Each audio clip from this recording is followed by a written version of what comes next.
So if you notice in your system, you will see that most non-conformities we generate during audits are document related. This is because the core of every management system is in documentation. Without documentation, like I said earlier, nothing will be done. So it is very important for us to understand that management system cannot exist without document control. A lot of people find document control to be exceptionally tedious. We understand this. However, the simple fact is that following basic document control principles can help make almost any business more efficient.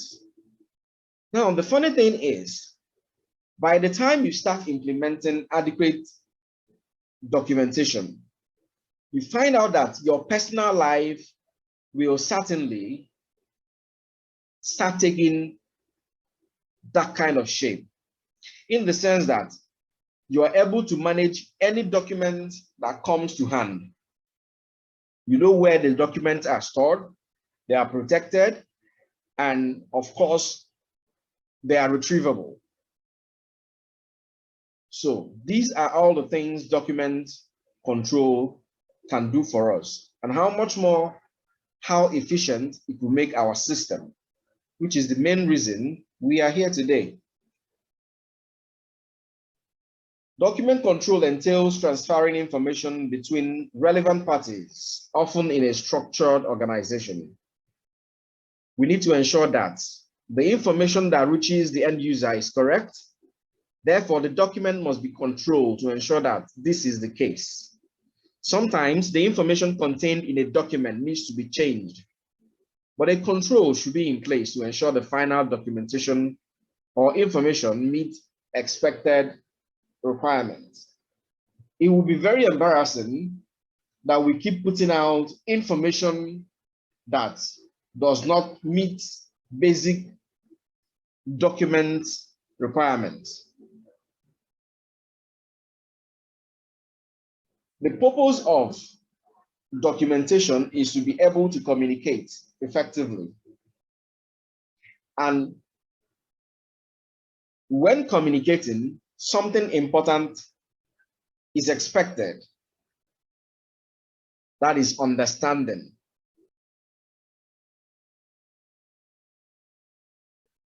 Understanding will be impaired. So we struggle to understand what we are trying to say. We also struggle to implement any process that is not well documented. And of course, when there are no documents, we easily forget. And the process certainly will be hard to follow.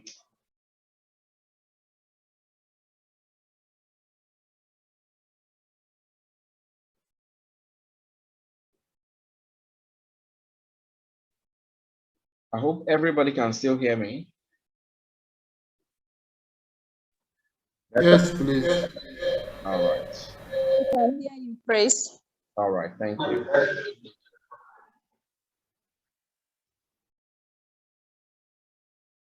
Okay, so for every document, you have what we call the document life cycle. It starts from creation or receipts. So it's either you are creating a document or you are receiving a document. When you receive or create, people are going to use it. So certainly you have to distribute. And when it is distributed, it is put to use.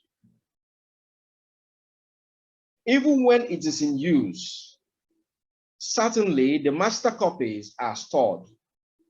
So you have what is called active storage. Then during the storage, a lot of things are being considered during storage. Where you store the document, how you retrieve the document, how you ensure the there's no loss of information or loss of integrity of the document or loss of confidentiality. Then you have what we call the inactive storage and retention. So when we talk about inactive storage, we are talking of a point where the document is not in active use. For example, an older version of a document can be stored for information only. Now, when they are stored, we have what is called retention time for records. Please do note that for the sake of understanding this training, when we talk about documents or documented information, as 9001-2015 calls it, it refers to both documents and records. So we are talking both for documents and for records now. So when they are retained for any purpose, they are also controlled. Remember, when there's a new version, an old version becomes obsolete, meaning that you can no longer use the old version for your process. However, you have decided that you want to retain the information. Maybe the information is retained for audit trail. Remember, during audits, most times auditors ask for more than one document to establish the audit trail. So in this case, some documents and records may be retained for audit trail. Or if it's a training organization, or even any other organization, it may be retained for training purposes or just for information, like I said earlier. Another reason we may decide to retain documents will be for legal purposes. For example, contractual documents are retained for legal purposes.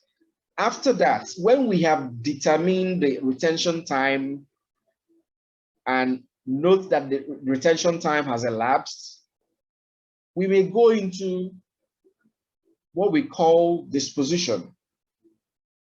There are various ways to dispose.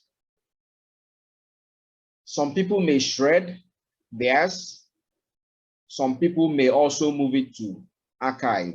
So disposition can be either destroying the document or moving it into an archive. So that is how document goes from creation stage to archival stage. However, for each step, remember there are certain conditions and controls that will apply. Just to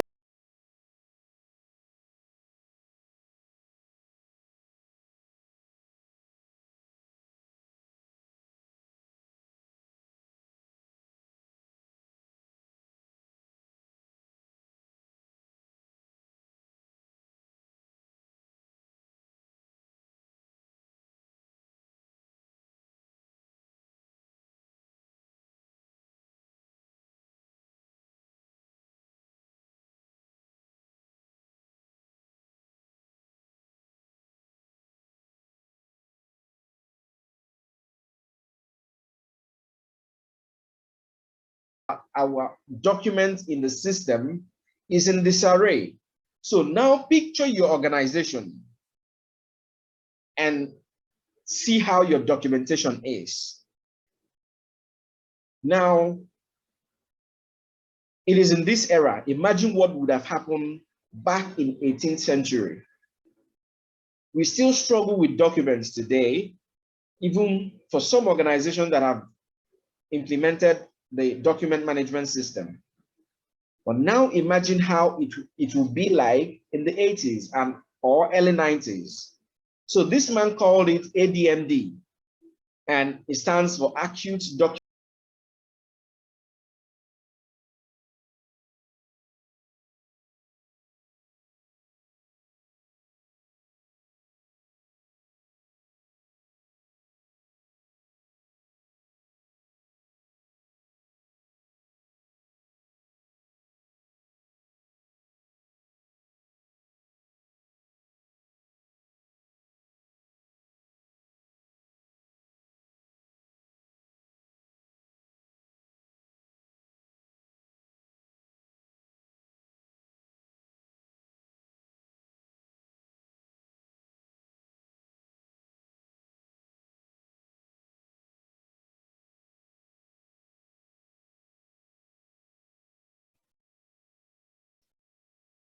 a lot of us are still struggling with the way document is in the 18th century. But the moment we start putting our files and documents in order, certainly we will be seeing a lot of change.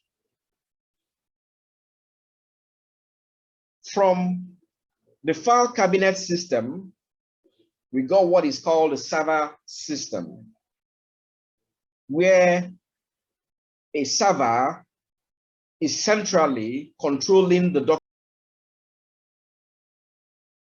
So that is the first starting of electronic documentation.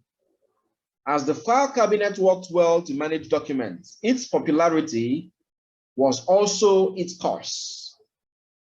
As they started piling up in the office space everywhere, this changed with a powerful and disruptive innovation that changed the game. So now imagine a typical Nigerian civil service structure or civil service office.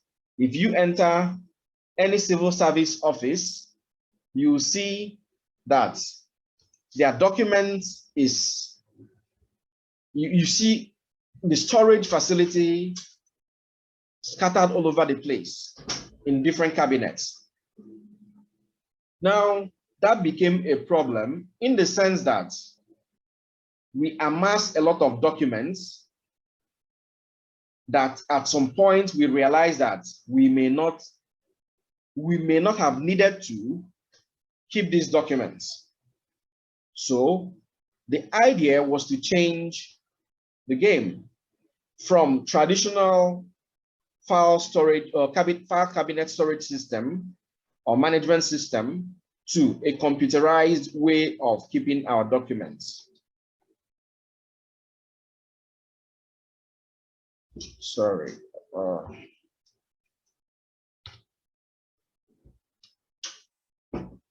Sorry. Okay. So this commenced with powerful centralized mainframes and evolving to distributed client-server architecture. So this means that at this point, so many organizations started managing documents for different organizations, having one server that serves a lot of their clients. So data management became something that was lucrative at that time. However, the advent of PC, that is personal computer, changed a lot of things again. So it means that at this point, the management of document returned to individual organizations. At this point, one need not to contact anybody to help them manage their documents. When PCs started to get distributed and connected on LAN, firms were then able to create and store documents on their computer. So this means that power shifted to the user instead of the server controlling organization. But distributed PCs managed by the local area network sent unstructured documents scattered everywhere. There existed no version control, no audit trail, and the lack of security was rampant. So one can easily be hacked using this LAN. Though the PC was a game changer, the unstructured world of distributed PCs introduced the need for document management system. And finally, where we are today is the era of electronic document management system. So this EDMS started to gain popularity in the 80s, that is 1980s. It was a complicated tool that could only be managed by a word processing center operator. That is, organizations started employing people to manage their electronic documentation. As other tools developed, the task moved from the secretaries who created, named, and stored the documents. It wasn't until companies came around with user-friendly systems in the early 90s that the knowledge worker began using the DMs themselves. That is the document management systems themselves. Now, we don't need secretaries anymore to help us manage our documents. It can start from us, we can store it ourselves, we can retrieve ourselves, and so on and so forth. We no longer need anybody to help us manage our documents. Okay, some people are saying they can't hear us. Can you hear me? Can everybody hear me? My mic is not muted. Can everybody hear me? Yes, I can hear you. Okay. Yes, Yeah, possibly maybe network from their end. Yes. Okay, let me reply to their messages. Yeah, I can. Okay, Chinonerem Chinere said he can't hear me. We can hear you very well. Okay. I can hear you too.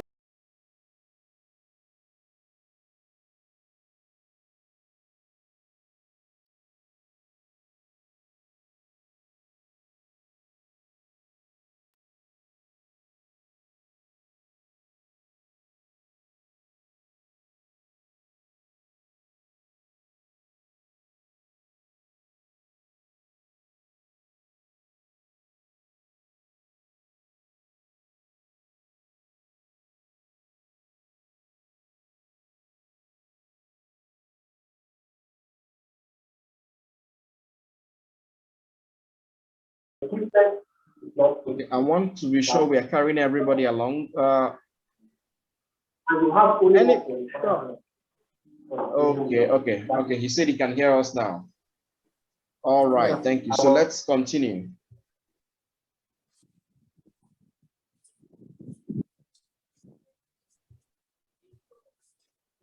So the cloud. Now everybody stores information in the cloud in such a way that you can now access all your information anywhere using your phones, using your gadgets. Now there's no longer restrictions to PC. You can use your documents at any point in time. You can retrieve them at any point in time. However, the cloud also has its own risk. The truth is that for every system you decide to use, there are risk factors to also consider, which we'll talk about later. But however, cloud is one place that a lot of people are still skeptical about using cloud. Now, you have cloud providers that are trusted that you can use, but bear one thing in mind, the risk of being hacked is also there. So if you decide to use the cloud, you have to make sure that the cloud hoster or hosting organization you're using have enough firewalls to protect your document. But the most important thing is to note that document management has been made easy by these innovations we have today. So when the internet was invented by Al Gore is the one who invented the internet. The way firms manage documents was changed once again. No longer did firms need to buy extensive servers to locally host their data, nor pay large IT firms to maintain it all. They instead could outsource their servers, their IT staff, and their legacy software to the cloud. So power belongs to organizations now. They decide what to do with their data and who manages their data. Now, any questions so far?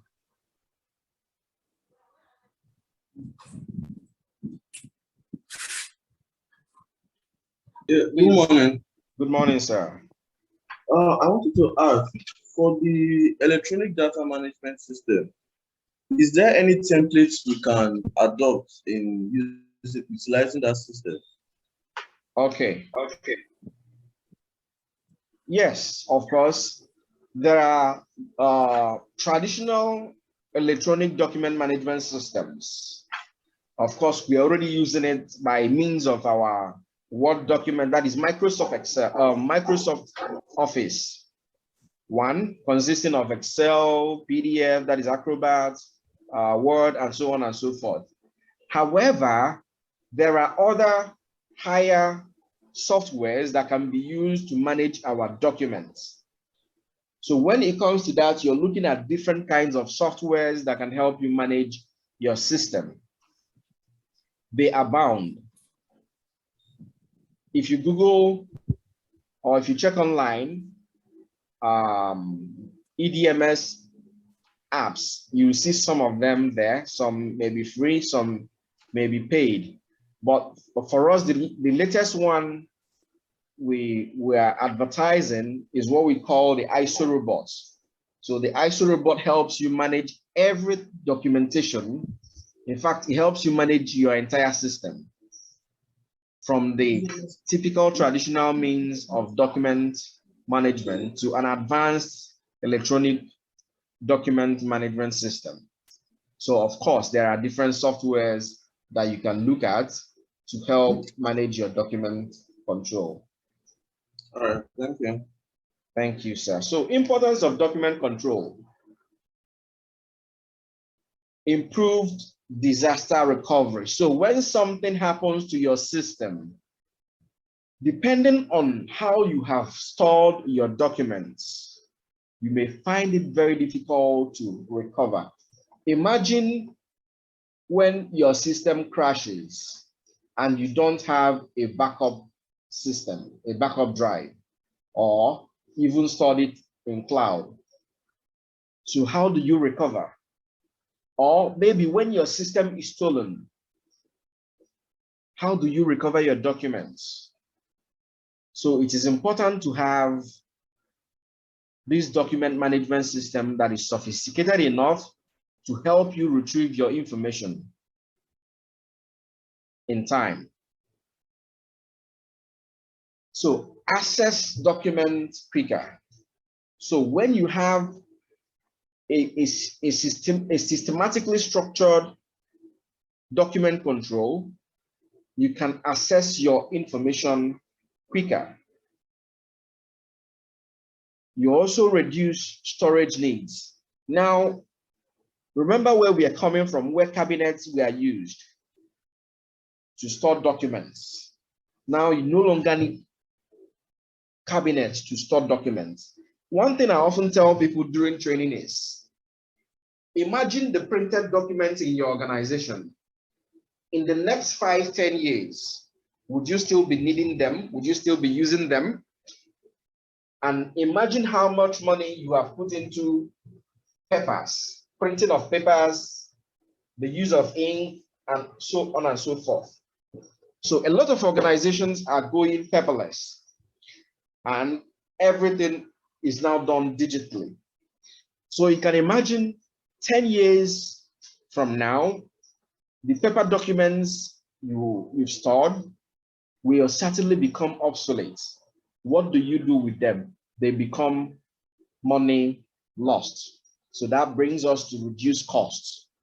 So the thing about controlling your documents that you may not see directly is the fact that it reduces cost for you. Because by the time you start searching and searching and searching, and you're not able to find documents, you're losing time. And remember, they say time is money.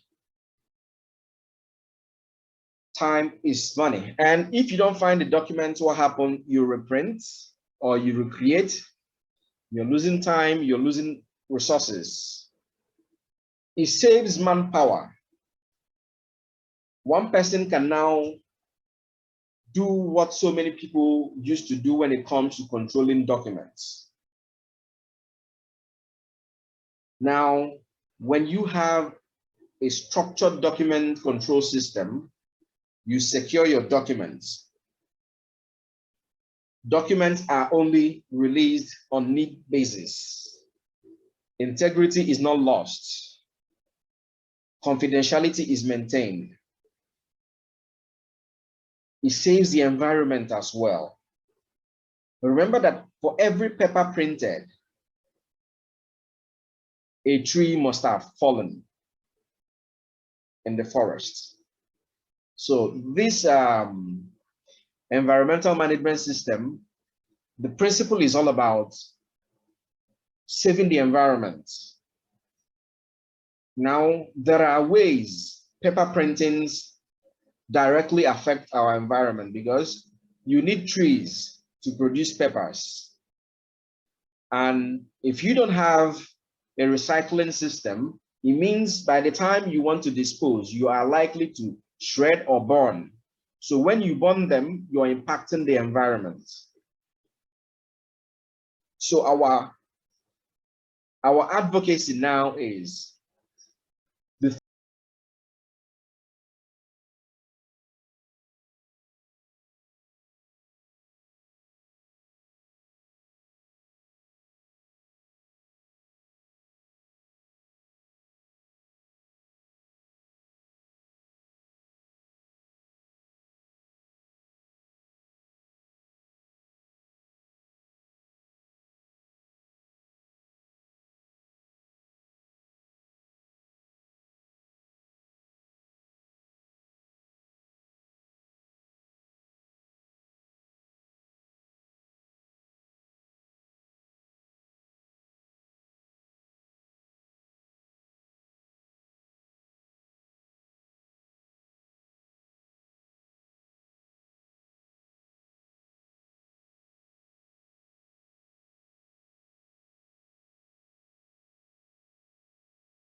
why do you really need to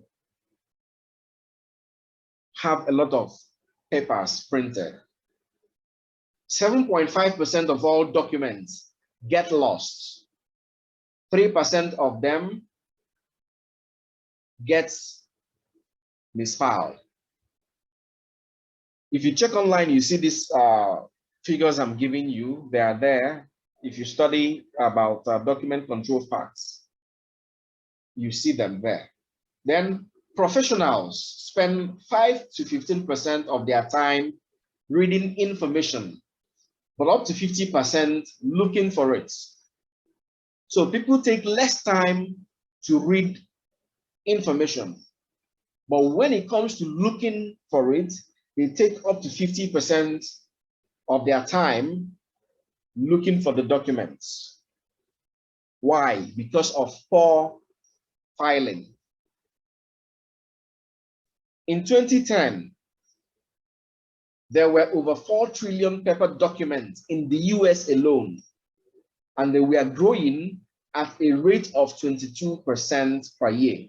So now imagine 4 trillion in 2010. This is 2022. And remember, they were growing at the rate of 22% per year.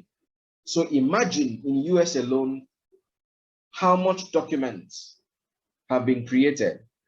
That is to tell you how much trees have been cut down from the forests. The average cost to send a packaged document in Nigeria via courier services is between 2 to 10,000 naira. So we have to consider an alternative means when we put down the direct costs of our paper usage.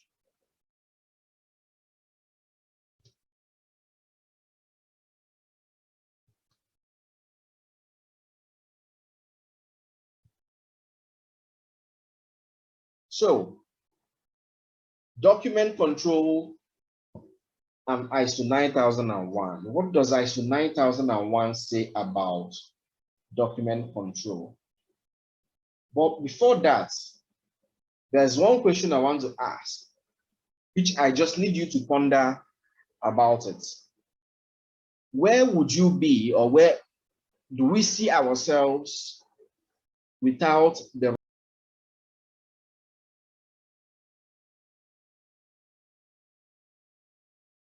will be without the right documentation? Where do you think your organization will be without the right documentation? So if you didn't document, you didn't do it. That is what we say during audits, objective evidence. So any organization wanting to achieve compliance to ISO 9001 standard, or even any other standard, are required to produce certain documents. So this may include the quality manual, where relevant, quality policy, objectives, procedures, forms, and templates. Hence, document control is an integral part of a quality management system that requires utmost attention. Documentation provides proof of implementation. So if you, like we said, if you didn't document, it means you didn't do it. The proof that you implemented or did something is in the document. Documentation is simply the life of every organization.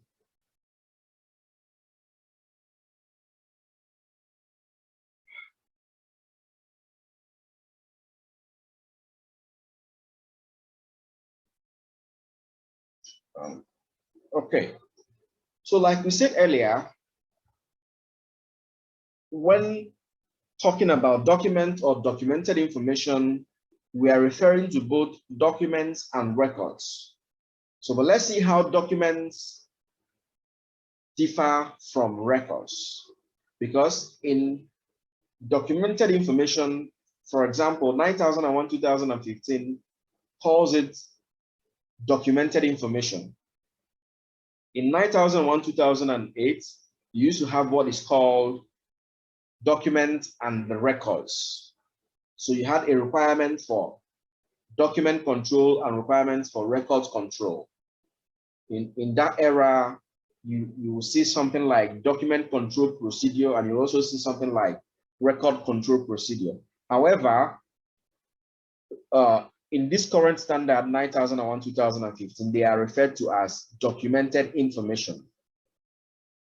Now, the only way to differentiate both in the standard, or to understand what the standard was talking about or is talking about, is when you hear things like maintained documented information. When you see maintained documented information, it is talking about documents. So these documents are in form of policies, procedures, unused forms, any document that can be reviewed and updated from time to time. However, records capture implemented information. That is, when you have executed an action, the evidence that you have done that task is the record you produce. For example, when you go for training, evidence of competence or evidence of attendance of the training is the training certificate. The training certificate is not subject to change. However, the training procedure can be reviewed and updated from time to time. Are we together? Yes, sir. Yeah. Okay, so your calibration certificate is a record. For example, for those who monitor temperature in their facilities, those from a laboratory background, record of temperature monitoring, work reports, all those are considered to be records. But your manual, your procedures, your work instructions, all of them are considered to be documents. simply because documents are subject to change and updating and review. However, records are not such. You cannot update records or change anything on the records once it is produced. The document is a piece of written, printed, or electronic matter that provides information. It can be revised and edited. It does not act as evidence. It may be saved for a short period of time. Why did we say may be saved for a short period of time? When new information is available, certainly you have to incorporate it. It's either you review and update or you review and revise. So record is a piece of evidence about the past, especially an account kept in written or some other permanent form. It cannot be revised or edited. It acts as evidence and is kept for a longer period of time. We will still see information about retention time and revision timeline. There's a difference between retention time and revision timeline. Sometimes some people mistake these two. When we say retention time, documents don't go with retention time. They go with revision timeline, while records go with retention time. However, obsolete documents can be retained just the way you retain records. However, an active document, like we said, will only have revision timeline. So, okay, I think we've explained this, that ISO 9001:2015 no longer uses the term documents and records. Both are now called documented information. The term documented information refers to information that must be controlled and maintained.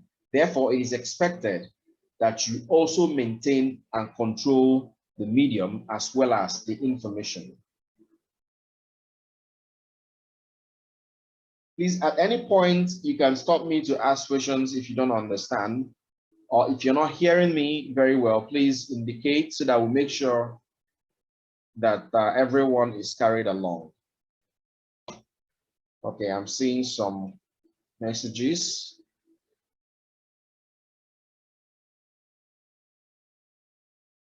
Okay, okay, some people are still having troubles connecting.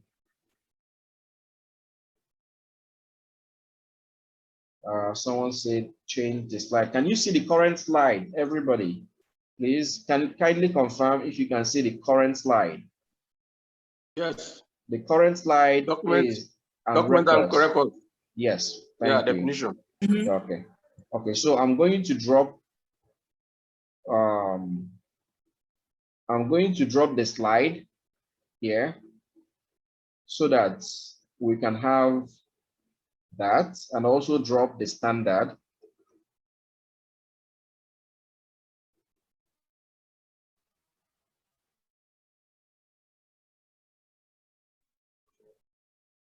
Very sorry, the network was bad. I'm trying to reconnect.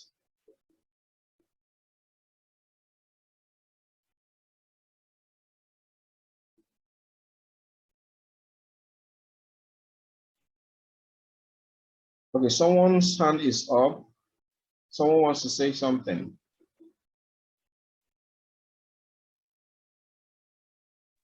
This meeting is being recorded. Okay, someone's hand is up. Please, can you kindly go on? You have a question? Someone seemed to have a question.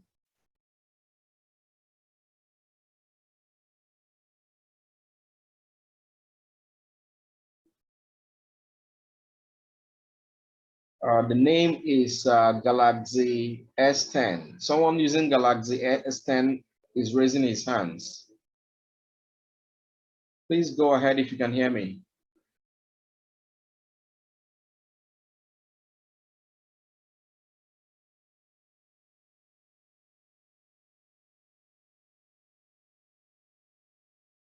Can every other person hear me? Yes, I can hear you. Yes, I can hear you. Okay, I think the network is a little bit poor, but we'll manage. Yes, we're hearing you. Okay, Okay. we're hearing you. Mhm. Okay, I'm trying to drop the slide on the chat room. So please kindly check your chat in the next minute. You will see the slide. Okay.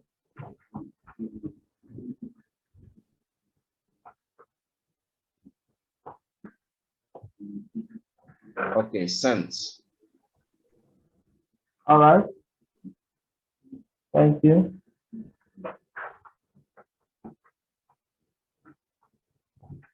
So there are other documents I'm sharing with you.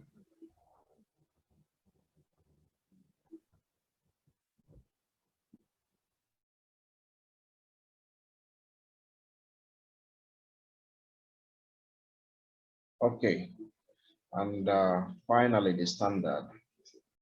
That is ISO 9001:2015.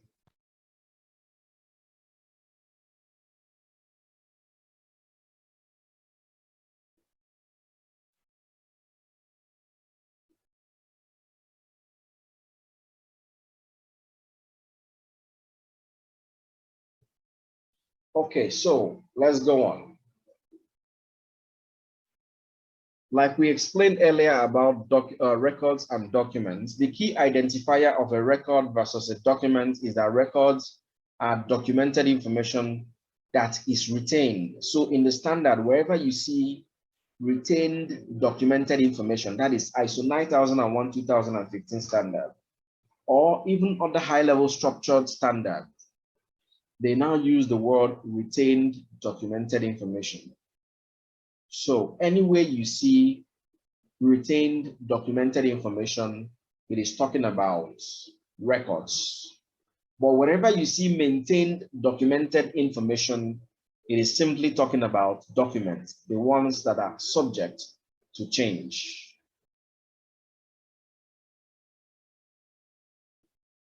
I hope everybody can still see my slide. Yes, we can. Okay, thank you. A form is a document when the form is filled out. Sorry, a form is a document. When the form is filled out, it becomes a record.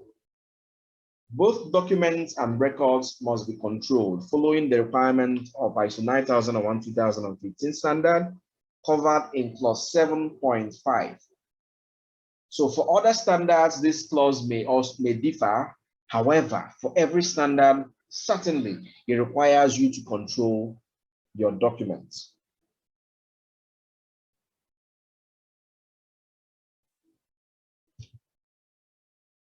So ISO 9001 talks about identification, storage, protection, retrieval, retention, review, approval, disposition, legibility, and change tracking.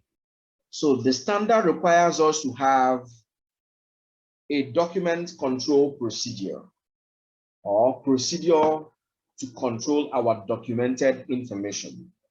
And this documented information that is the procedure for this documented information must have these elements that we've just listed. It must describe how documents are identified, how documents are stored, protected, how documents are retrieved, the retention time, review, approval, disposition, legibility, and change tracking. A lot of organizations find it difficult to track their changes. So we'll discuss today simple ways you can track your changes when it comes to tracking changes. in our management system, that is, in our document management system.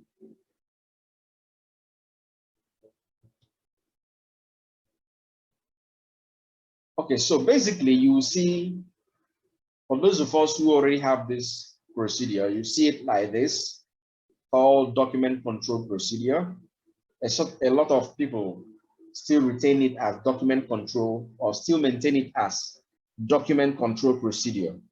A lot of other organizations have changed it to procedure for the control of management system documented information. So whichever way it is, the most important thing is that it addresses the element of clause 7.5.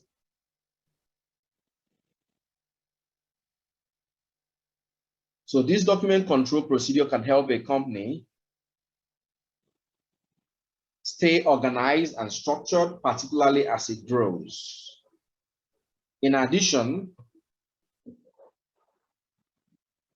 document control practices are instrumental to maintaining document integrity and traceability, aspects that are key for countless businesses out there. That is document integrity and traceability.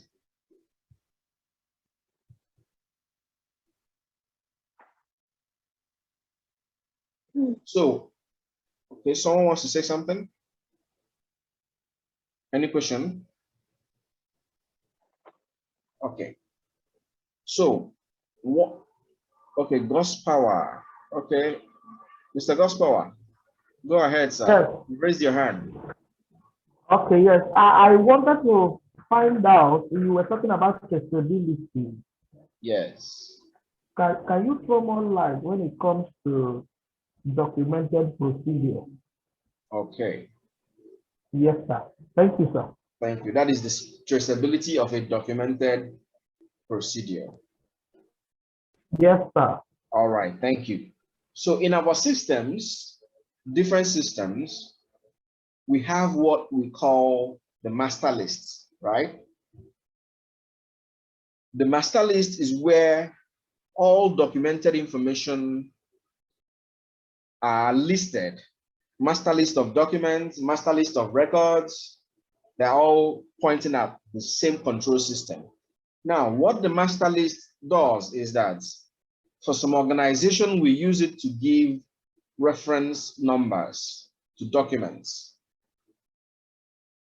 Now, the reference number serves as the traceability of that particular document. For example, every document you have in your organization, without the document numbers, you cannot know where they belong to. You cannot trace it to any process.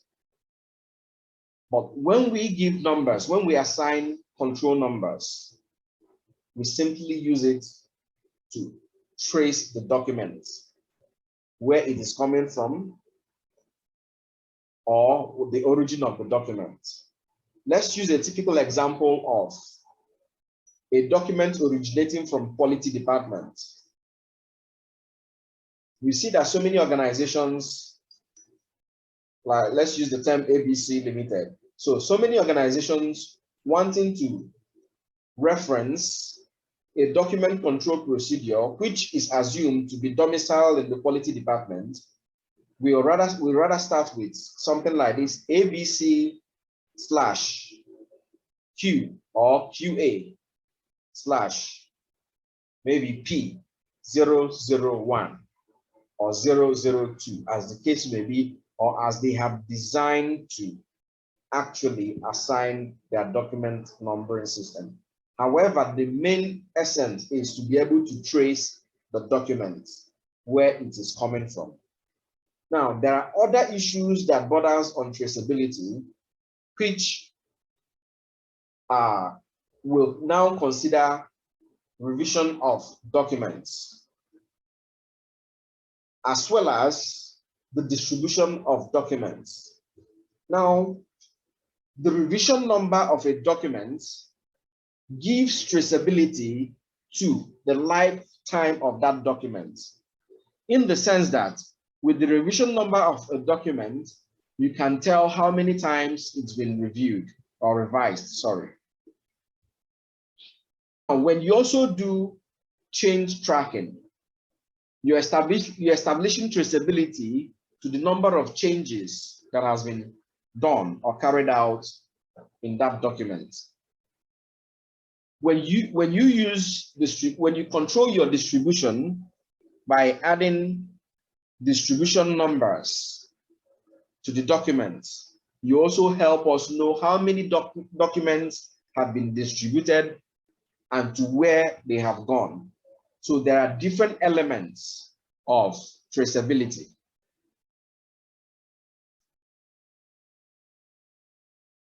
So do you understand, sir? Very well. All right. I understand very well, though. It's clear. All right. Thank you, sir. Thank you so much, sir. Thank you. So what is a document control system? We'll be talking about document control. So what is actually a document control system? A document control system is a group of interrelated processes, workflows, and software products used in the production and management of documentation within an organization. So when you have a structured, interrelated processes that you employ in managing your documents, that is what we call document control system. However, the term is often used interchangeably with electronic document management system, that is EDMS, which represents the systems employed to store, organize, manage, share, and track an organization's files and documents electronically. So when you manage and maintain your documents electronically, we say you are using electronic document management system. So example of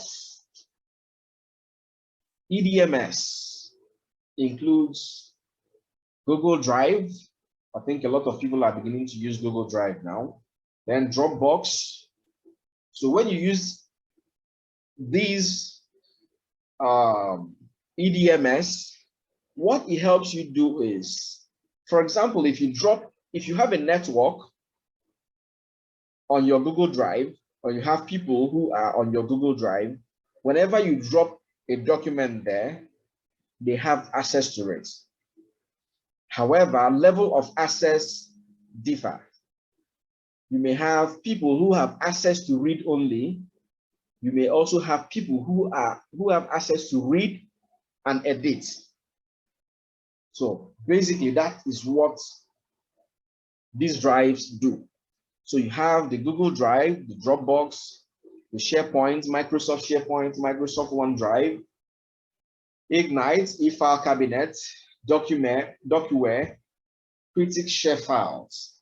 All these are different electronic document management systems that we can use. For every organization, it is very important to have a document controller. This may be irrespective of any other duties assigned to him. For example, small organizations use their quality manager or quality officer as a document controller. Then some other organizations who can afford to employ a different document controller also do it. But what is most important is that there's an assigned responsible person who is in charge of managing, storing, updating the documents, basically controlling the documents in the system. This person keeps the master list up to date, makes revisions to documents, distribute revised documents, collects the outdated or obsolete documents. So let's find out more about this function called document controller. He's a professional who is responsible for the timely, accurate, and efficient preparation and management of documents. They control the numbering system, the sorting, the filing, the storing and retrieval of both electronic and hard copy documents in an organization. Also known as a document control specialist, the document controller is responsible for ensuring adequate implementation of document control procedure. For a lot of systems, or let me use personal experience, a lot of systems I've tried to audit in the past, we discovered that, let's say about 60% of these organizations still struggle with actually implementing document control. They have issues with generating documents. Anybody can generate a document in a system. However, that document cannot be put to use unless it has passed through the document control process. Now, the reason this is so is to make sure you have the right format, the right numbering system, to make sure there's no duplication in the system. For example, a document created in, let's say, records department, without going through the document control process, you may find out that you already have a duplication in the system. So in the system, there may be two formats of a document in circulation and in use. So when you pick up the documents, you see that, oh, okay, there's a problem somewhere. So this control system helps organizations to harmonize their documents. So one can generate a document, but it must have to pass through the review and approval process, then authorization to use before it is used. So a document can start from process A, but will not return to use in process A until it's been approved.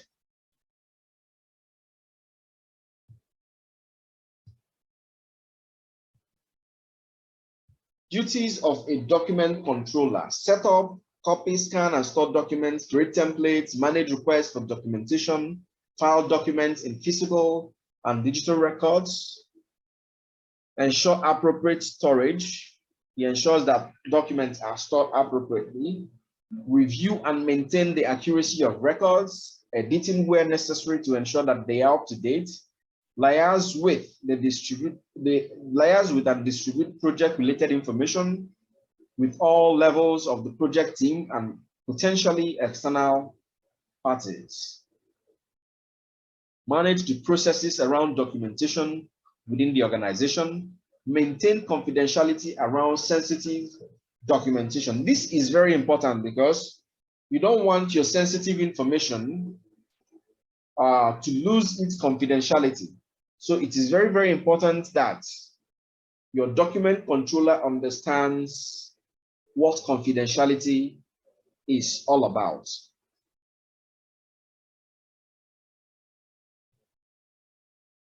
So good documentation must be clear, concise, legible, and user-friendly. Ambiguity in a document can lead to a non-conformity. You can read a procedure that has lots of ambiguity. It doesn't have clarity. It is hard for you to understand what the procedure is even saying. So this happens with when documents were generated and nobody reviewed it. So there has to be a reviewer for every document. It has to be concise. It is not a novel, so it's not about storytelling. It has to be concise and straight to the point in order to maintain its clarity. When you begin to tell a lot of story, you lose the essence of that particular document. Then it must be legible, that is, it must be readable. You can view it, you can see it. There is no room for mutilation. Then the document must be user-friendly. So we have what is called document pyramid. So you have level 1 documents. The level 1 documents, you find documents like quality manuals there, policies also there. The level 2 documents, you have documented procedures. Level 3 documents, you have work instructions. Level 4 documents, you have the records and forms. So this is a pyramid which you may want to adopt in your organization. Example of documents, you have the organizational charts, process map, process flow charts, or process descriptions, work or test instructions, specifications, documents containing internal communications, procedures, production schedules, approved supplier list, inspection and test plan, quality plans, quality manuals, strategic plans, then forms. Note that these forms we are talking about here are the ones that are not completed yet. You have not filled anything in it. Empty forms. So please note the difference. Some people are still having difficulties. Okay, we will share the slide via email at the end of the today's session when we are sending the training link, so that if anybody wasn't able to access it from the chat room, they can also get the slides via their emails. Thank you.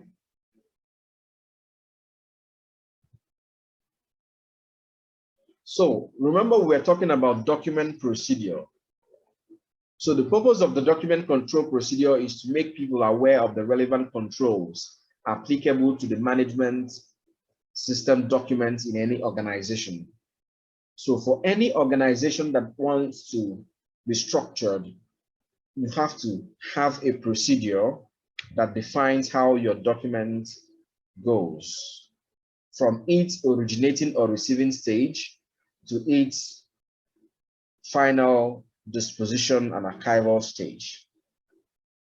The document control procedure describes how documents are arranged in the hierarchical order, or the hierarchy of importance, where they are to be stored or preserved, who is authorized to review them, what happens when a need for review or change is identified. This is another area where a lot of organizations make mistakes, okay?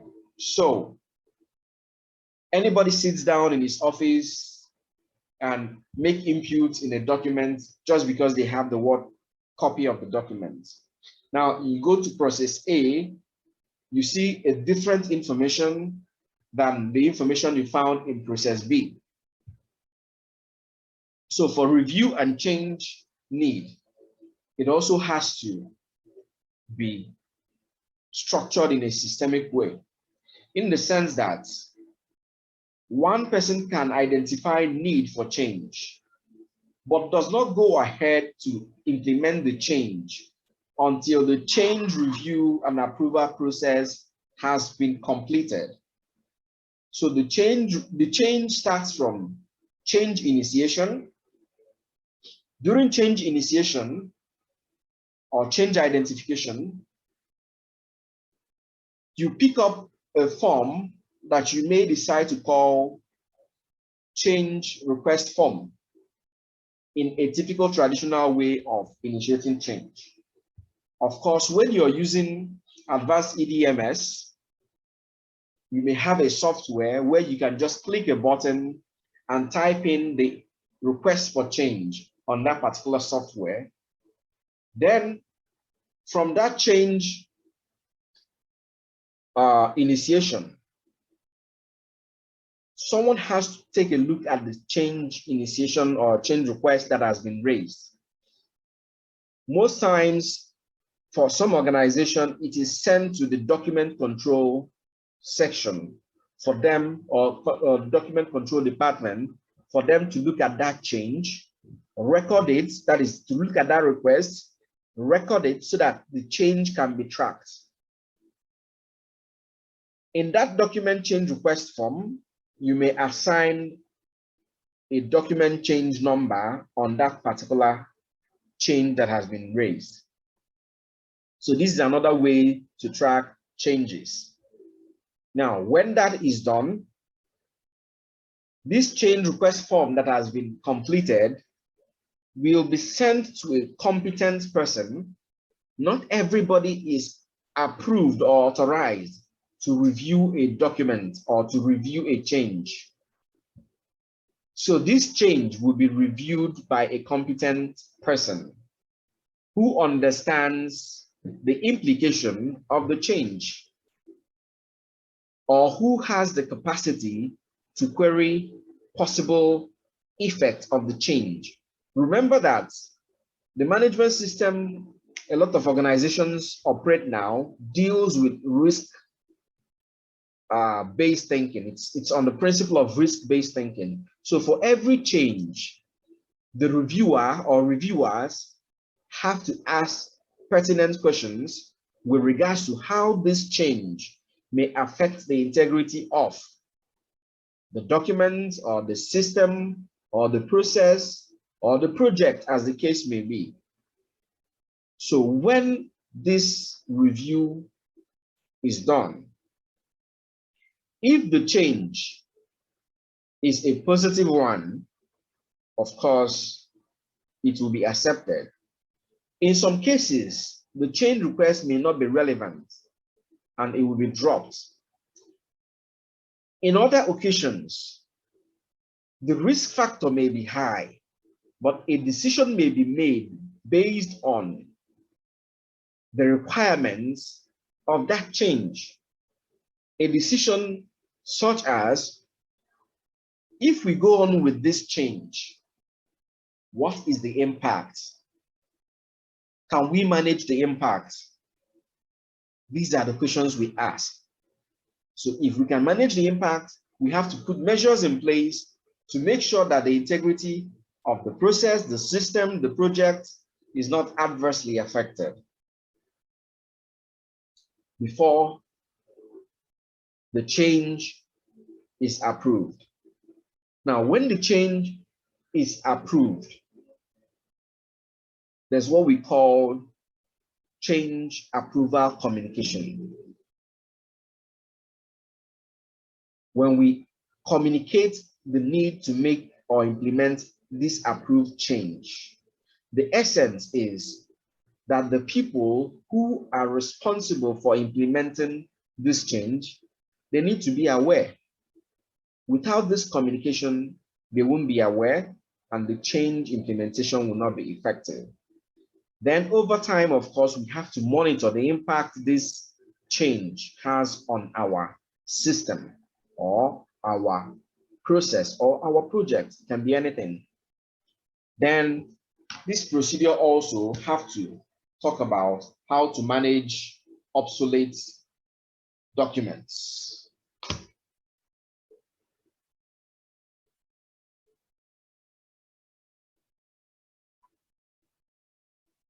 Someone is asking ID to rejoin.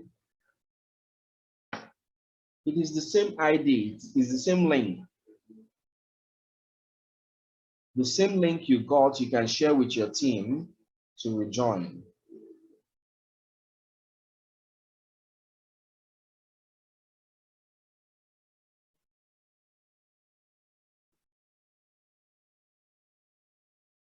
So just click on the link and you will be admitted into the training. Once you click the link, I'll get a pop-up that you want to rejoin or the person wants to rejoin, then the person will be admitted.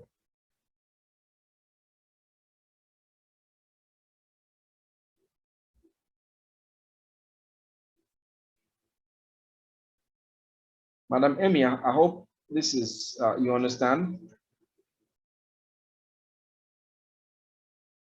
Hello, Madam Emi?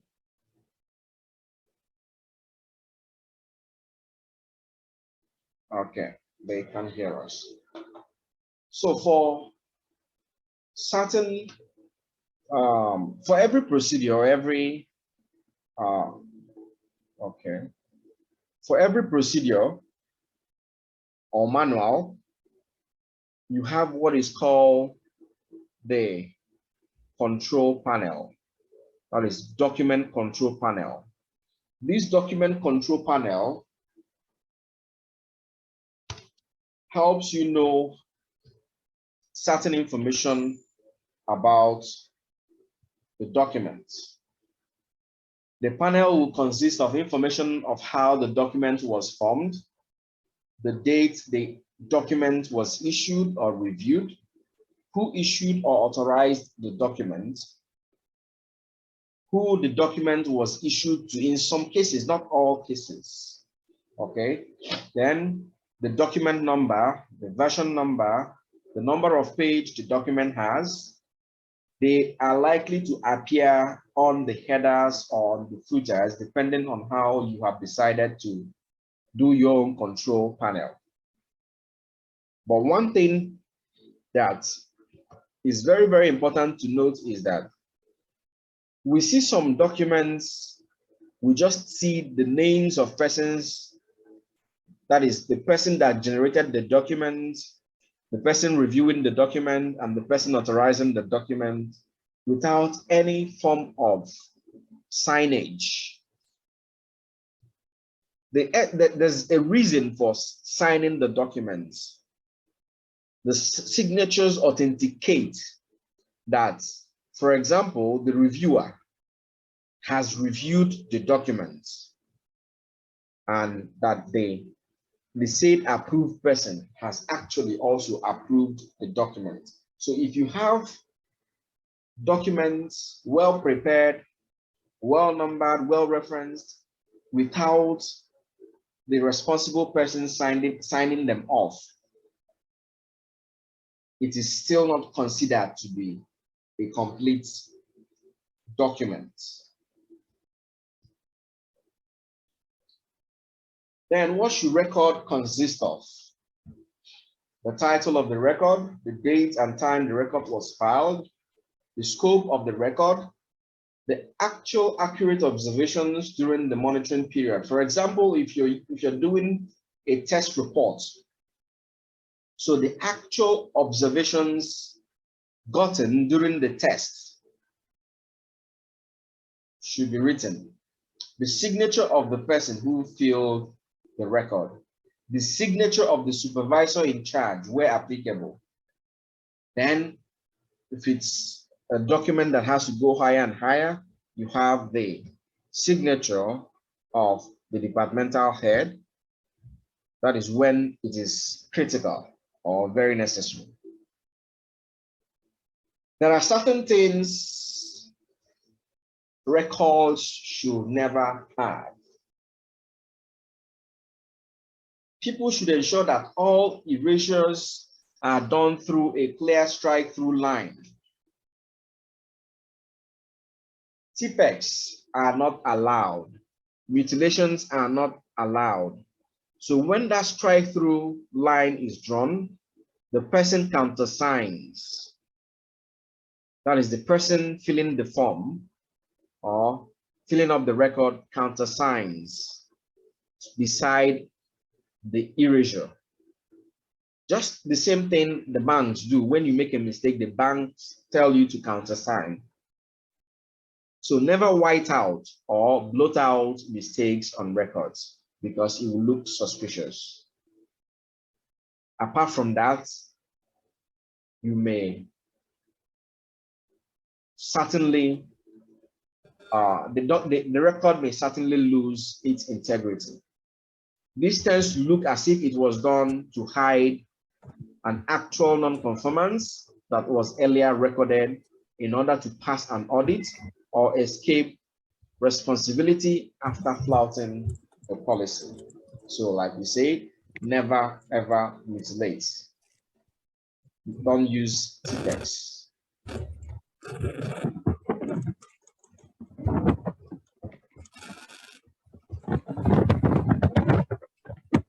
Observations meant for other records.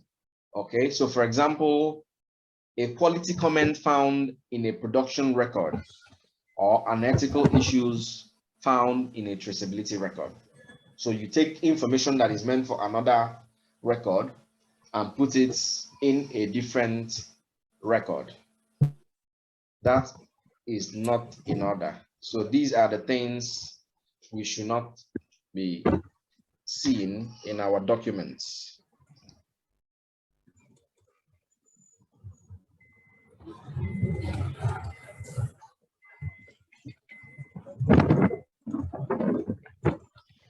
Okay.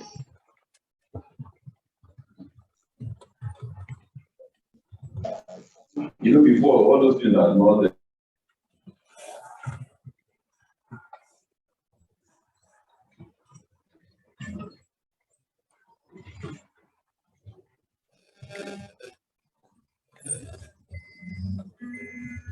Okay, handwritten adjustments.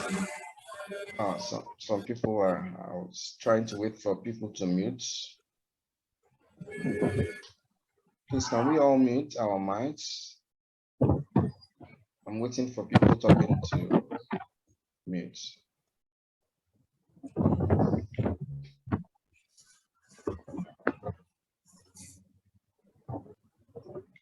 Okay, I have to mute all. Okay.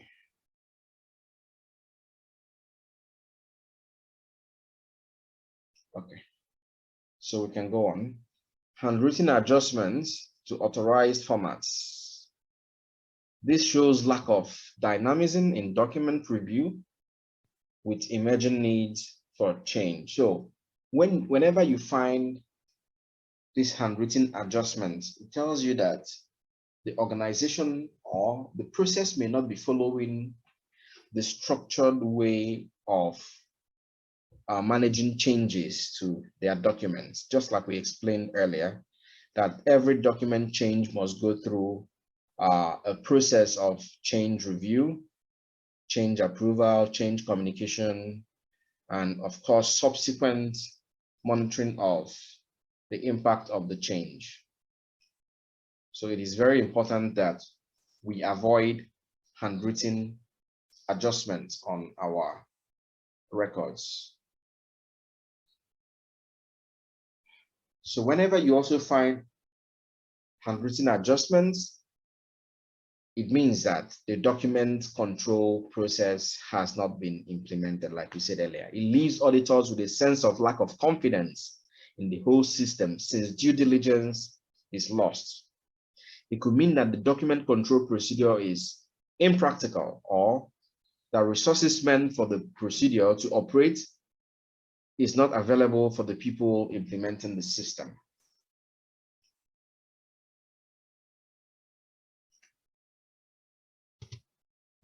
Signatures of unauthorized personnel. So for example, some organizations have come to a point where they have listed the authorized persons and their assigned responsibilities. This is very key because the standard talks about roles and authorities. Okay, so when roles, responsibilities, and authorities, please. So when it talks about responsibilities, you talk about authorization. Now, when we find, let's say, certain documents that is supposed to be signed by Mr. A, being signed by Mr. B, who is not authorized.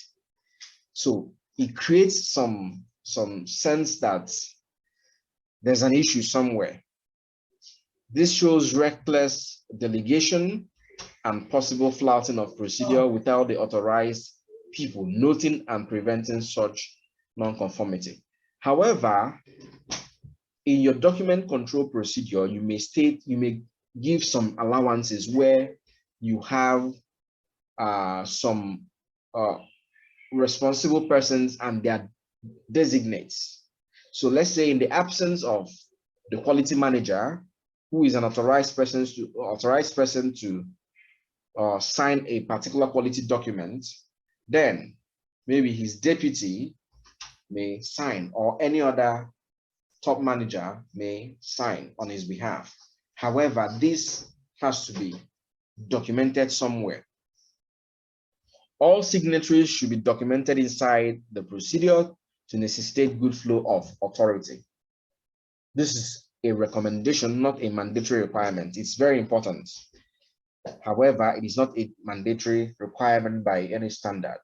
Signatories should know the course of action as per procedures so that they can act accordingly after assessing the observations in the records. They should also be able to challenge the accuracy of the observations based on common knowledge and personal observations. So that is where authorization comes in, because people can't act unless they are authorized. We can say we have issued job descriptions. However, without some level of authorization, acting may be almost impossible. Lack of appropriate signatures. This shows that authorized persons are not bothering with whether the system is working or not. They don't care. So anybody can just sign anything. This means that some necessary corrective actions can be overlooked. Auditors should highlight these facts during audits. Obsolete versions of records being in circulation. This presents a gross lack of training on the people filing the records regarding document control. So for document controllers, and of course for everybody who's attending this training, one of the key things in document control system that you have to pay attention to is obsolete management or control of obsolete documents. What do we mean when we say obsolete document? It means that a new version of a document is in existence, so the old version becomes obsolete, or that a record has exceeded its retention timeline, so it becomes obsolete. So this represents, okay, we said this, lack of training. It may be an indication of lack of seriousness of the custodians of the system if they are signing obsolete versions. So you can imagine when obsolete versions are still in circulation and people are still using the obsolete versions. Meanwhile, you have an updated copy. Now, here is where the document controllers have to pay attention to, because once a new document is released or authorized, they have the duty to call back or retrieve all obsolete documents in circulation within their system. Now, what about documents that have been sent out? Someone may ask, what is the difference between controlled and uncontrolled copy or copies of documents? We'll still see that later, but we use that controlled and uncontrolled copy system to manage, of course, in case of obsolete documents, where, for example, documents that you've issued to your clients in the past becomes obsolete. What do you do? So, for example, some organizations may note it at the footer of the document that, or anywhere in the document, of course, that this is an uncontrolled version of the document. So it means that the onus is on the holder of that particular document to, from time to time, seek to know if there's an updated version. However, let's say, for example, you are running a project for your client, and along the life of that project, there's an updated document. For the fact that you're responsible for that project, it is expected that you communicate your client for those documents relevant to their project that there's a new version. Then issue a new version and possibly retrieve the old version when it's possible, or instruct them on what to do. For example, disregarding the previous version and replacing it with the new one. So these are ways you can manage obsolete documents. But the most important thing is that obsolete documents should not be in circulation. There should be a procedure rescinding old versions. This should ideally be in the document control procedure. So ISO 9001 requires different types of information to be documented. However, not all information needs to be documented as separate documents. Now, sometimes we have a problem with which one to document separately. Can we combine documents? Yes.